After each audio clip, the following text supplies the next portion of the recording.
কোটা সংস্কার আন্দোলনে পুলিশের গুলিতে নিহত বেগম রোকেয়া বিশ্ববিদ্যালয়ের শিক্ষার্থী আবু সাইদের গ্রামের বাড়ি রংপুরের পীরগঞ্জ উপজেলার জাফরপাড়ায় বিএনপির মহাসচিব মির্জা ফখরুল ইসলাম আলমগীর বুধবার দুপুরে কবর জিয়ারতের পর পরিবারের সদস্যদের খোঁজ খবর নেন। এ সময় তিনি সাংবাদিকদের বলেন, দুর্নীতি ও দুঃশাসনের কারণেই আওয়ামী লীগের পতন হয়েছে।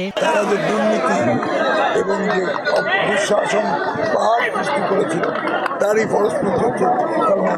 পরে জাফরপাড়া কালী মাদ্রাসা মাঠে উপজেলা বিএনপির আয়োজিত সম্প্রীতি সমাবেশে যোগ দেন তিনি। প্রধান অতিথির বক্তব্যে মির্জা ফখরুল দেশ পুনর্গঠনে অন্তর্বর্তীকালীন সরকারকে সব ধরনের সহযোগিতার কথা জানান।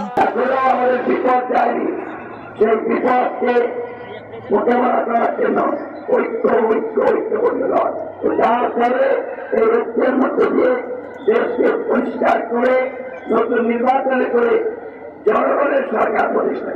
এর আগে সকালে নীলফামারী সৈয়দপুরে উপজেলা বিএনপির কার্যালয়ে নেতাকর্মীদের সঙ্গে কথা বলেন বিএনপির মহাসচিব। 15 আগস্ট ঘিরে আওয়ামী লীগ যাতে কোনো সহিংসতা করতে না পারে সেজন্য সর্বশক্তি দিয়ে সবাইকে প্রতিহত করার আহ্বান জানান তিনি।